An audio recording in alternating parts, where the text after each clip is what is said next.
Okay, started, and you can do the intro. Okay. Hi, Ika. Today Hi. I would like to talk about a subject that's basically embracing who you are, talk about your personal strengths and weaknesses that are related to your personality type, and about the dangers that come from following, for example, success advice from people who are the opposite of your personality type or basically are not your personality type. Because what I'm seeing is that you can take a book from a successful person and you can religiously apply everything that's in that book, and then it can actually hurt you. Or you can see, oh, there are people who are very productive, so I need to make myself very productive, very organized. And that's actually maybe the opposite of your personality type. And maybe you would be a genius if you were not organized, if you were a perceiver, if you were just spontaneous and, using your intuition, creativity, Hmm. curiosity, and that would be your strength, and that you could thrive. It could be better than anyone in that. But if you become very organized, for example, you might be losing that edge because that's not your natural strength. What do you think? What do I think? Yeah, generally I agree that there are cases where sometimes you have certain strengths that are obvious strengths, or you have certain weaknesses that are obvious weaknesses. But sometimes certain characteristics can be a strength or can be a weakness, and you always want to apply advice cautiously. So not all the advice that is good for one person makes sense for another person. You mentioned being organized, being disorganized. You might also, there's some people that talk about the gut and that say some kind of nutrition is really good for one person and another kind of nutrition is good for another person. It might be that some people, and I think some people are saying people that are living close to the equator or that traditionally live close to the equator, they are more, their biology is made more for digesting fruits. Mm-hmm. And those that are living in the north, where there are little fruits, they've evolved to digest more non-fruit diets, like animal diet. Mm-hmm. So you there's another example where you want to see what um, what advice you're following, then it's advice that's made for you. Exactly. And I think we are also not really capable sometimes of seeing our own strengths because to us it's normal.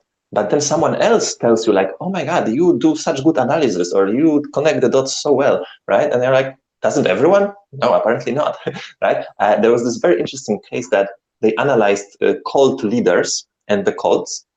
And what happens is that the cult leader is always trying to make everyone in the cult uh, like themselves, like to follow the same personality type. So if I was a cult leader and I would want my people, my believers, to be more analytical, to be more original thinkers, to innovate, all of that, because this works for me. So I think that's a good thing for everyone, but it's not. And that's the interesting part, right? Like a lot of people would find the opposite of that useful. So we have to be very careful following people's advice. And maybe what we should do is look at successful people with our personality type, like Eben Pagan, for example, like Einstein, like Socrates, like this kind of people, and maybe mimic what they were doing. You're saying your personality type is close to Einstein and Socrates. INTP, yeah, Oh, okay. yours as well. Okay. Because, for example, Einstein was saying that uh, there was something about like the desk and the cleanness of the desk, and his desk was always messy, and he was like that if you have an empty desk you have an empty mind as well, because he worked better in chaos. And we might not realize that we thrive in environment that's always changing because we're easily adapting to that environment. We are good at spontaneously doing things, we're good at improvising, and a lot of people are not. They're very afraid of change. They need to have very strict the same routine, and they will be only secure if they know that nothing will change. So we don't even realize that this is our advantage. Okay, I see. I think it would depend. So, for example, on the topic of organization, I am naturally somebody who is very disorganized. So I'm naturally a P, as you said, in terms of the personality dimension. But I realized that for me to be more productive, I should be more organized, and that I was more effective being more organized. So that's why I put a lot of attention on that. And now I'm very organized. And so on the one hand, I'm saying, well, in many aspects, I'm still perceiving, because I still don't like tradition. I still like to break rules.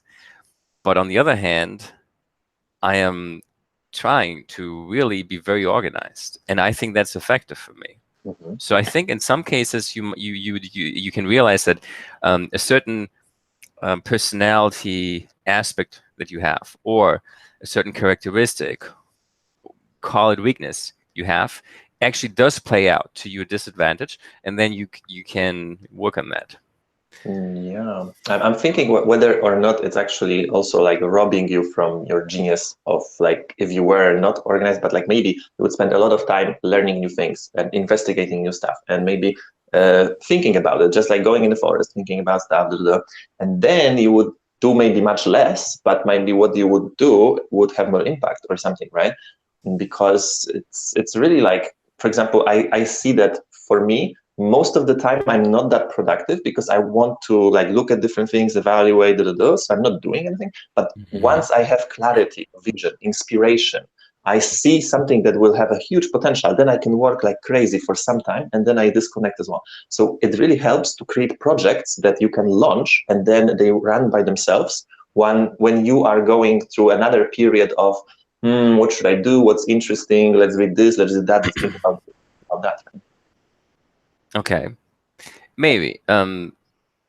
So this is one aspect, just the organization. Mhm. I would say when we talk about embracing the way you are to be happier and be more successful, I would say one aspect is the personality. One aspect is your strengths and your weaknesses.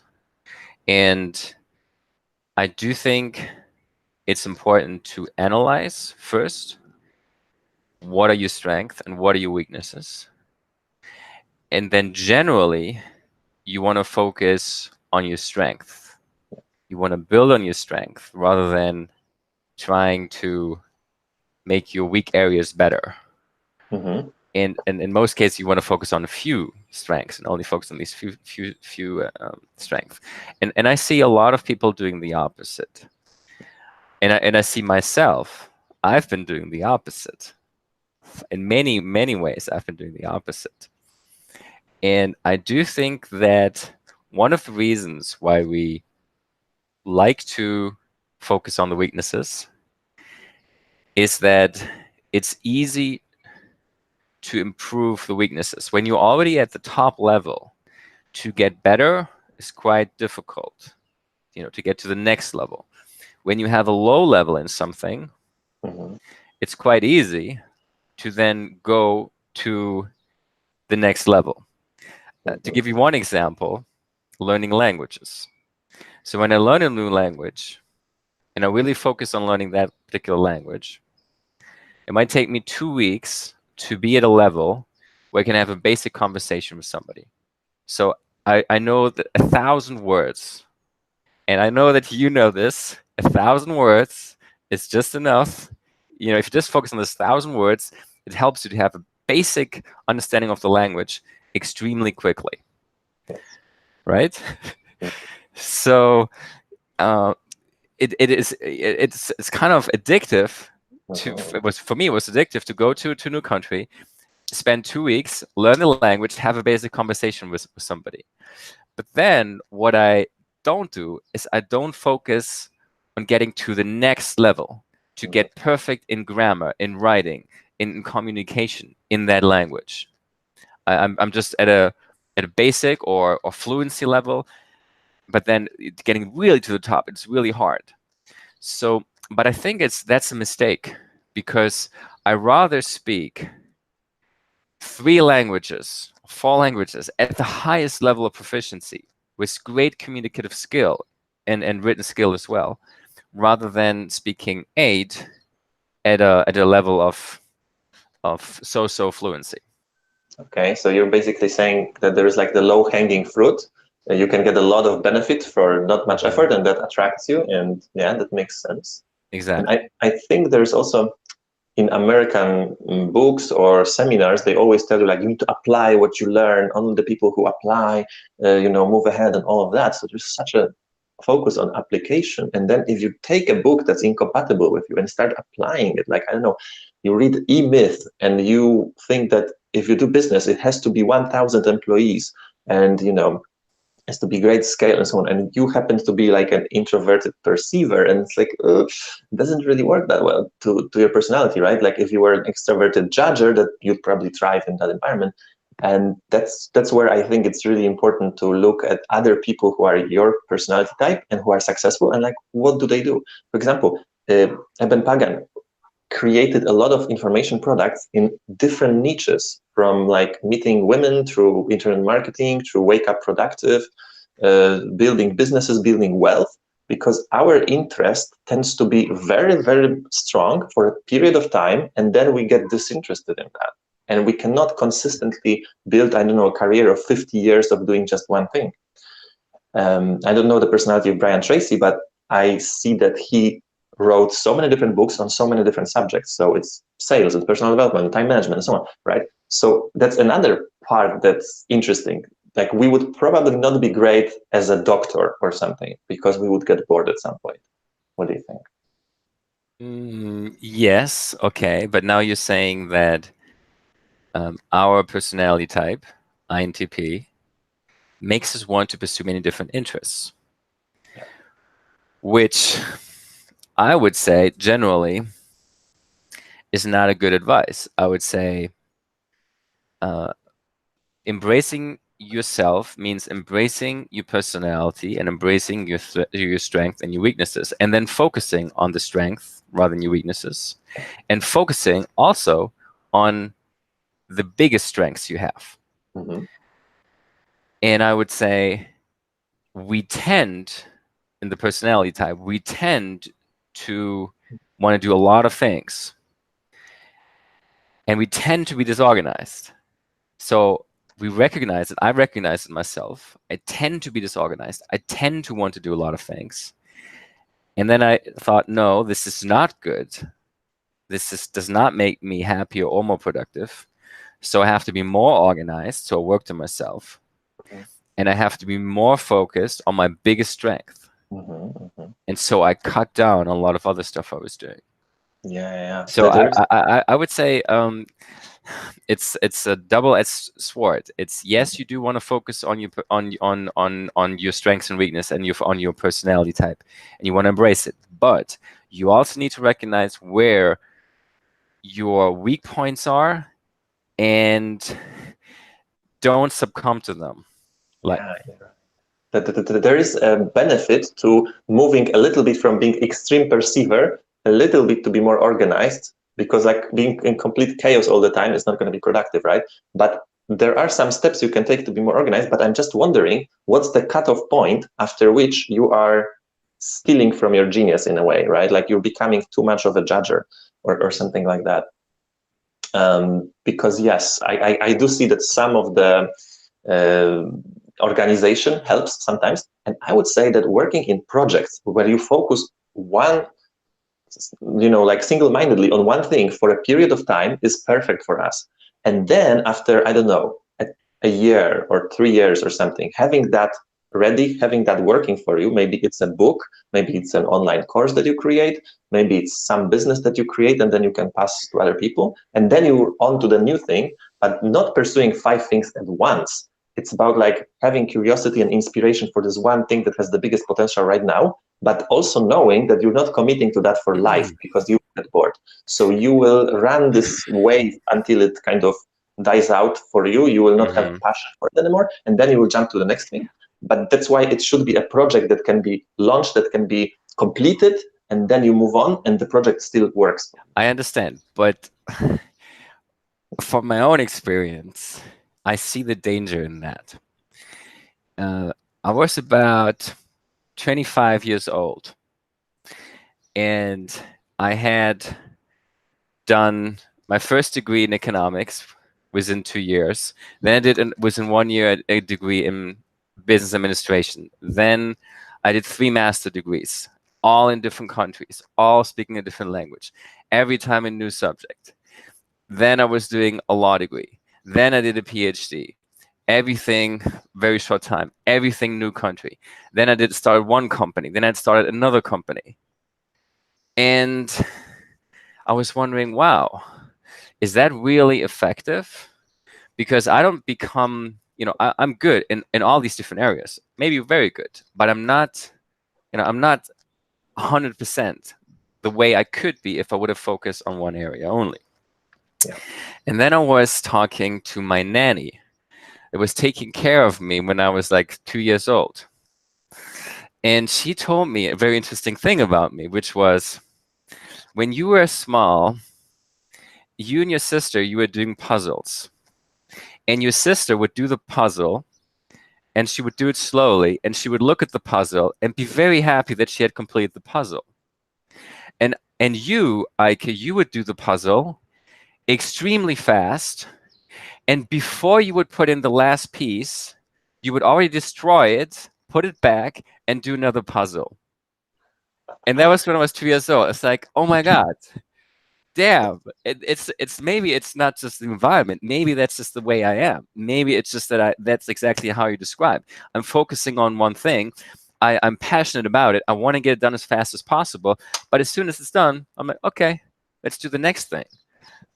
Which works out okay, but I feel there are certain things that I might be missing out on. I don't have the stability.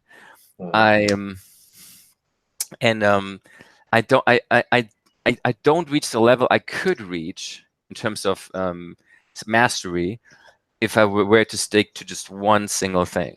Yeah, I'm suspecting that for our personality types, mastery is not going to be in one thing, but mastery is going to be in like being a very good, like Leonardo da Vinci, person who knows a lot of different domains very well, but is not the number one in the country in any one of them. But maybe seeing the connections, like you learn this and you learn that and you learn that, maybe seeing something that, other people who didn't have that experience don't see. You have the very unique perspective that you studied in those countries, that you live there, you could observe people and culture and this and that, and what you see, the way you see the world is very unique compared to people who didn't have that experience. So maybe actually connecting different domains, getting the sales tricks from one industry and applying it in a different industry, that's our strength, because we learn fast, we are curious, and a lot of people are not. So maybe actually being interdisciplinary and very knowledgeable in a wide range of subjects is the strength, and we should focus on how to capitalize on that strength. Yeah, okay, it could be a strength in itself. You're right. I would say there is one trend which kind of works against us, which is the trend that you have disproportionate returns to your work. What I mean with that is, let's say we categorize the people in 5 different skill levels. So skill 1, 2, 3, and 4, and 5. And before, let's say 100 years ago, if you were in category 5, you might have 5 times the return than if you were category 1. So it was kind of proportionate. The more skill you have, the better the return. Nowadays, and more, and in an accelerating pace, if you are average skill, you have a low return. If you are 2, it's almost the same. It's very low. And if it's 1, it's very low. But it's very low. The returns generally are going down, no matter if you're 1, if you're 2, if you're 3, and maybe even if you're 4. But once you hit 5, it goes up like this. Once you hit 5, once you are excellent, you're the master, then your returns are really, really high. For example, you have soccer players that the average salary of a soccer player, if you look at all the different leagues, has not gone up. In real terms, in real money terms, it probably went down. Nonetheless, somebody like Messi or Cristiano Ronaldo are probably making 1,000 times what they would have been making 50 years ago. Same for online apps. If you are a good app, or if you are in the top 50%, top 40%, top 30%, not good enough, you probably will not be able to survive if you are just in the top 30% in your category. But if you are the top 1%, you're going to be a billionaire. So it goes like, if you're really, really good, you get like $1 billion return if you're the best. But if you're not the best, then you might make nothing. That's very, very true. And so unfortunately, so if we do a lot of things, we can be at the top and almost the best in many different fields. But if we're not the best, then the returns in all of those fields is going to be lower than not only a little bit lower, it's going to be 1,000 times lower than if we were the best. That is an excellent point, because we see the consolidation of industry, professionalization, right? So there's the winner takes it all situation, but there is a little secret that can help, and that is to study the latest technology, the latest breakthroughs, because we talk about the established industries where it's really hard to compete because the winner took it all already. But there's this new thing and no one knows what it is. And like, if you spend a year studying this, you will be one of the best experts in the world in that or whatever, right? Like, there are these things popping up sometimes. And I think this is our strength as well, because we're open-minded. We like novelty. We like innovation.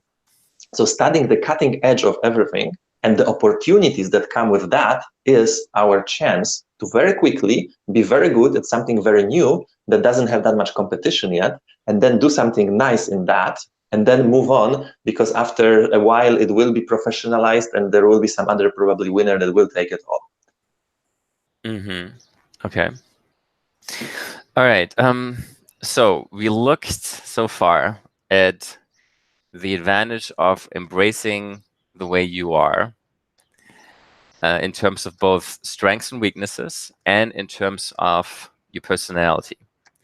And we then looked at our personality type in terms of the Myers-Briggs test, INTP, and we said that we have some strengths and we have some weaknesses, and that you were saying it makes a lot of sense to focus on the strengths associated with that personality type.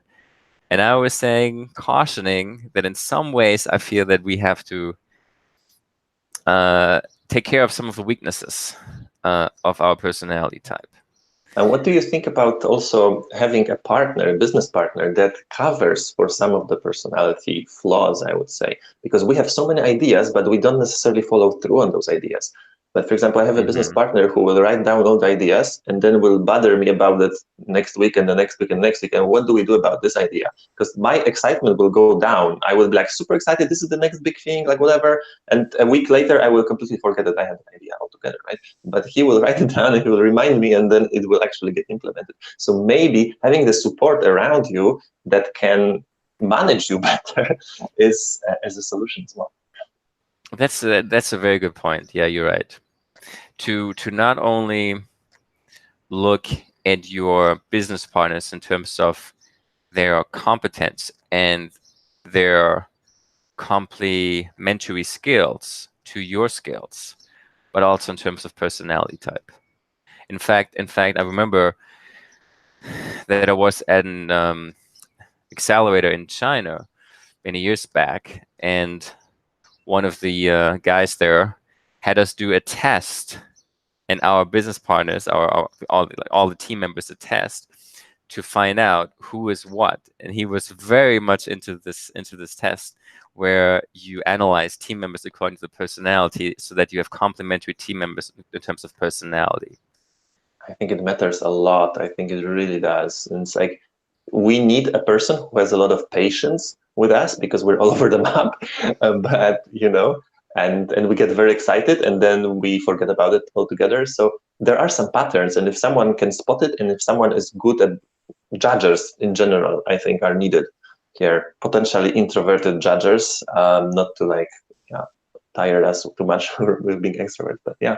So maybe there is a combination. It's interesting that, as you say, I'm also INTP, but I'm currently working with a client who I would say is also the same type, and he does exactly what you say.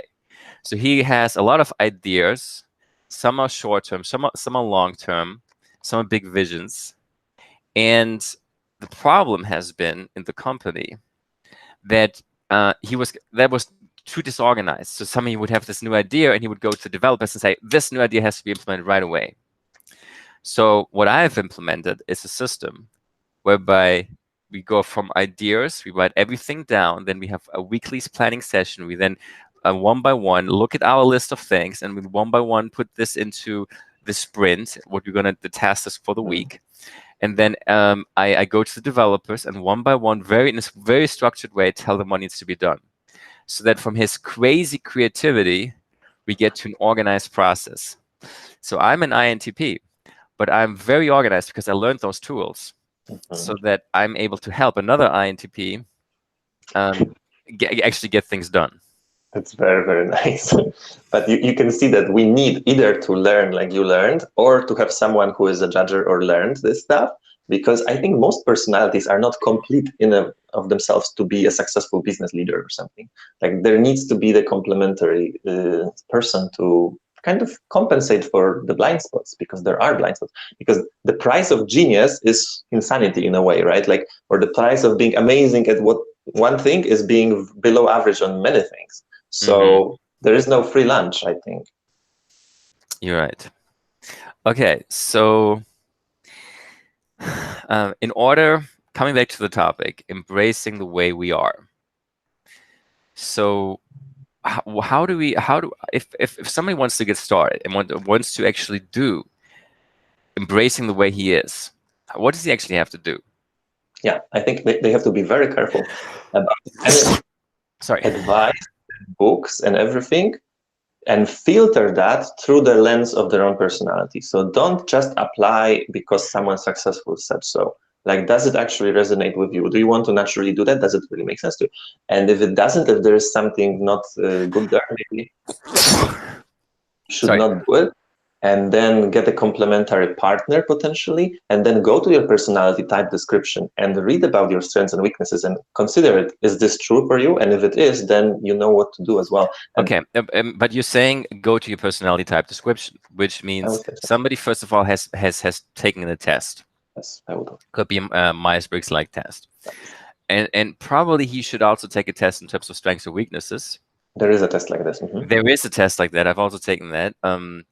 And of course, another exercise that would be valuable is just to think about what are your strengths, what are your weaknesses, or ask other people what are your strengths and what are your weaknesses. There is another test that I like a lot, which is called the Johari window test, and it has 4 areas, 4 quadrants, and one quadrant is what do you see as your strengths.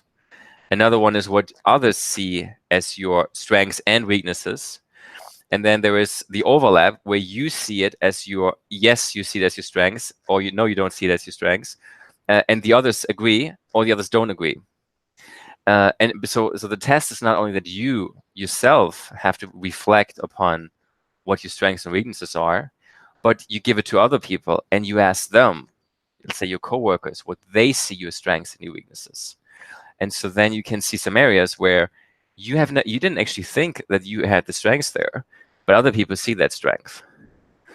Or on the other hand, they might see weaknesses where you have not noticed those weaknesses. That's very, very true. And I had those experiences, and it's very revealing, because when you do something naturally well, you naturally assume that everyone is good at it. It's just easy, right? Like, what's the big deal about this? And people are like, oh, I could never do that. Like, how come? But then you might also say something like, oh, I could never do that. And they're like, why not? It's not a big deal. So what are some of the hidden strengths and the hidden weaknesses that you've discovered in the last 5 years?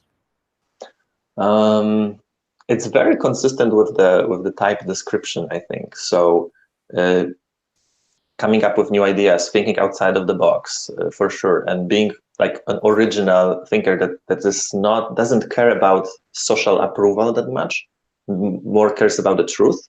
And a lot of people have a big problem with that. They would be like, oh, but society would reject me. I would never be able to think like this or do this. And I'm like, yeah, whatever. So that's a big one. How about you? Is that a strength or a weakness? It's both. I mean, I like it because Okay. there's also a role that this personality type is supposed to play in society. And I think our role is to be brave and to discover the truth and to tell the truth, even when people don't want to hear it. And we will be rejected socially, and we don't care about this because that's our role. I think that's how I see, and that's not only my idea. I read it as well. That basically, if society goes in the wrong direction, this is the type that's supposed to be like, hey guys, we're going in the wrong direction. We need to go the other way, and this is why. And everyone will hate you for it, but maybe you will save the whole, tribe from going and jumping from the cliff or something. Actually, animals have also personalities, and they also have INTP personalities, and that's exactly their role in the pack of animals. Okay. Like if what everyone is doing makes sense, and if not, then to correct the whole thing. Okay. Just right now comes to mind for myself. I've gotten a lot of people comment on my public speaking that was good, and I thought it was not good. So apparently it's better than I thought. And on the other hand, I have had some people tell me that I'm very intense, that I can kind of make people be scared of me. The way I come across, I look at them, and that I kind of make them feel uncomfortable when I ask questions. And yeah, so I was not aware of that. That's a weakness. So yeah, so there's one weakness and one strength that I discovered. I think this is what Socrates was also famous Yeah, for. of course. He was annoying everyone because we don't necessarily care about the social convenances of like you should be nice to people or whatever, but like the truth. So if we see that someone is like hypocritical or something, and there's something illogical, we will point it out without thinking twice. Exactly. And yeah, that's another weakness. Exactly. But I'm not sure if it's weakness. In society, we need all the 16 personalities for the very different types of roles. So there is the personality of, I don't know, the healer, and they will be very empathetic and compassionate, and everyone will feel amazing, in their presence or whatever. And then there are the people who will tell you the truth like this and not care if you don't like it. Right? Okay. All right. So we need to know what our personality is. From our personality type, we might actually be able to derive some strengths and weaknesses. And we should also think about our strengths and weaknesses. There are tests we can take for strengths or weaknesses, and that we can kind of think about it as well. Ask other people or think about it ourselves, what our strengths and weaknesses are. Once we know that, how do we then use it to be more productive and to be happier? So there are special like jobs or businesses that are suited for each personality type. You can read about it as well. So for example, for our personality, it could be a professor, it could be an entrepreneur who is innovating, someone who is dealing with like new ideas, a lot of change, a lot of analysis. So you have a list of professions. Like computer science is a good example for us, actually. Anything sciencey, anything that uses the brain analysis a lot. And then there are things that are not that good. So like if we were to become a nurse or something, like that probably wouldn't work too well, because I think our levels of compassion and empathy are quite low. And they have to be, for the other strengths to be passable.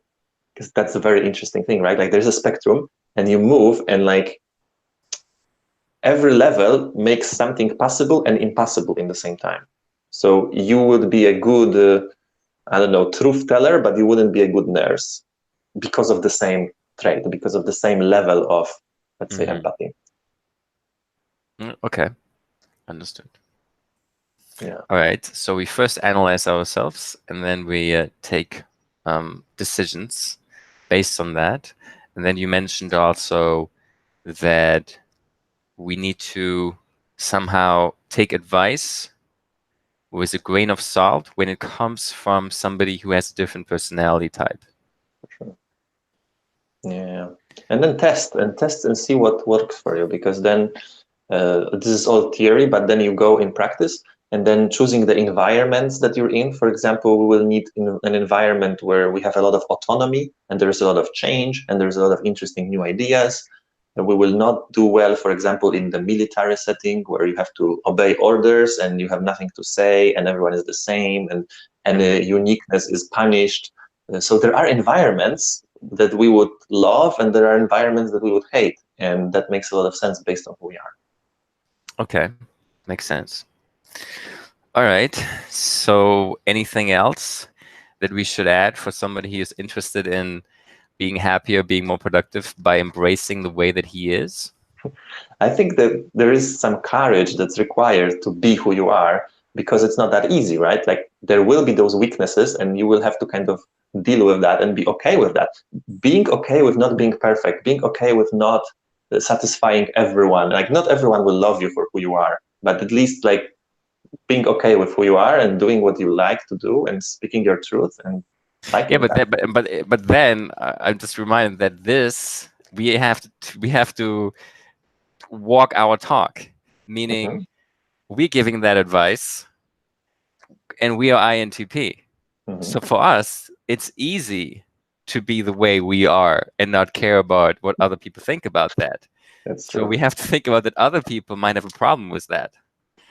Yeah, no, that's a very brilliant point right there, right? But I mean, if their personality type wants to be socially accepted and wants to just like do repeatedly the same job because it's safe and it's predictable, then that's what they will stick to. They don't have to risk a lot, but then they have to be okay with the fact that they will not be called the biggest innovators, and they will not shape the future of the industries or whatever. They will just enable what was already figured out by other people. Okay. Cool. So I think that's about it. Do you All have right. something to add? Great. Okay. Great discussion. Yeah. Thanks a lot. Thank you. Interesting that we have the same personality type. How many people do you think have that personality type? Is it like 10%? It's like 4%. Okay. It's one of the rarest.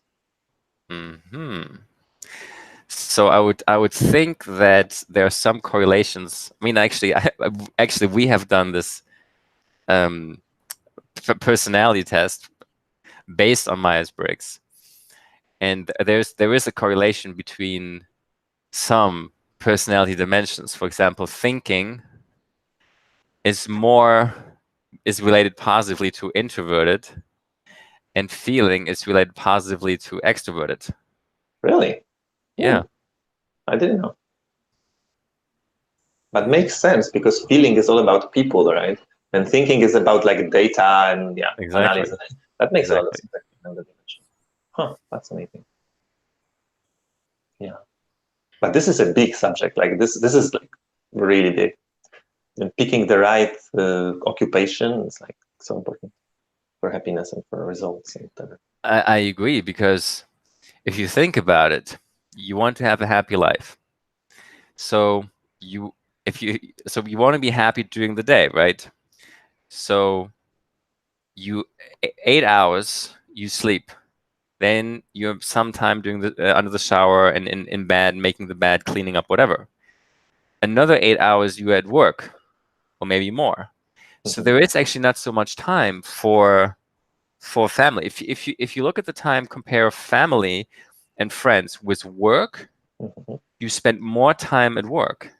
Yes. So work, happiness at work, because it's a longer time period, is actually more important than happiness outside of work. For sure. And there is this concept of type discrimination. So majority of the people in the world are extroverted, sensing judgers, whether feeling or thinking depends on the gender. But so that's Ooh, like I don't like that. Extroverted sensing judges. the exact opposite of They our. must like have their own truths, and they enforce it with other people.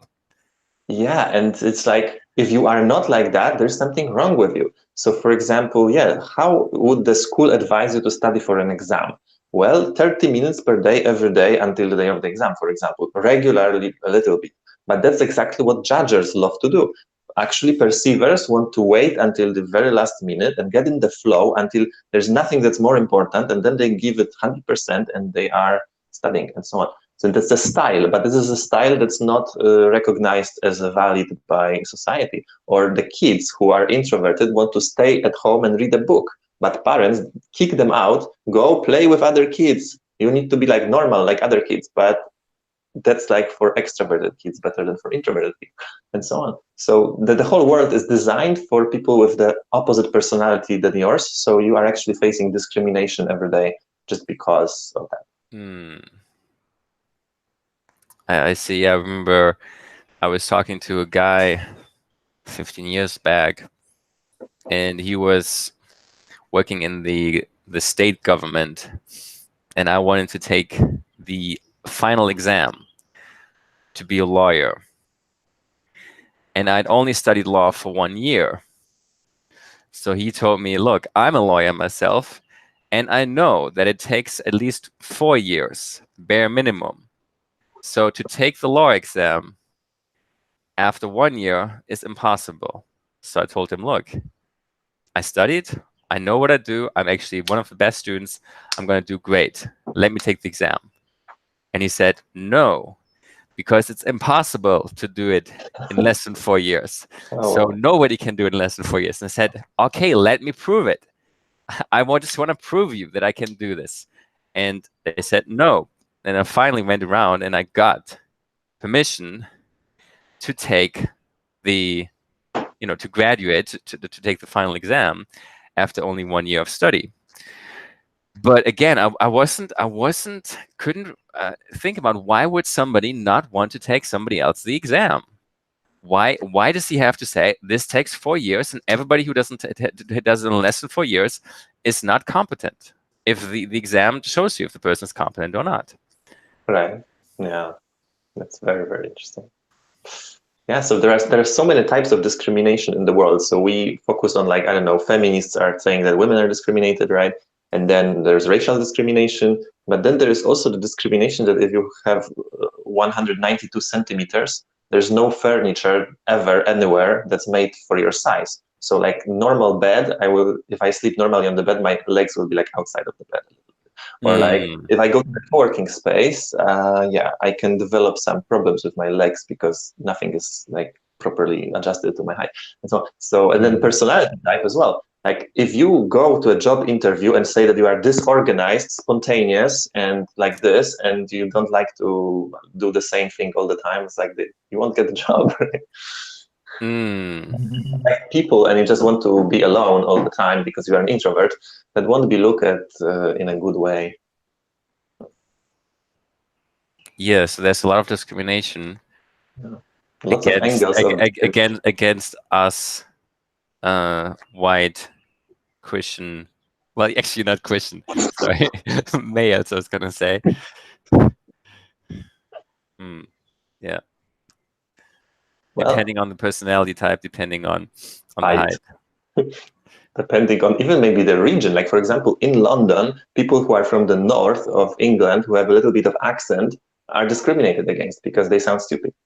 So even accent can be revealing. And or origin. I mean, people from Poland are discriminated against in London as well. Yeah, true. Unless they take your course and they get a fluent English and then they're not good status. Exactly. Sure. But it's fascinating to see how many different angles of discrimination happen, and they are all true. And it's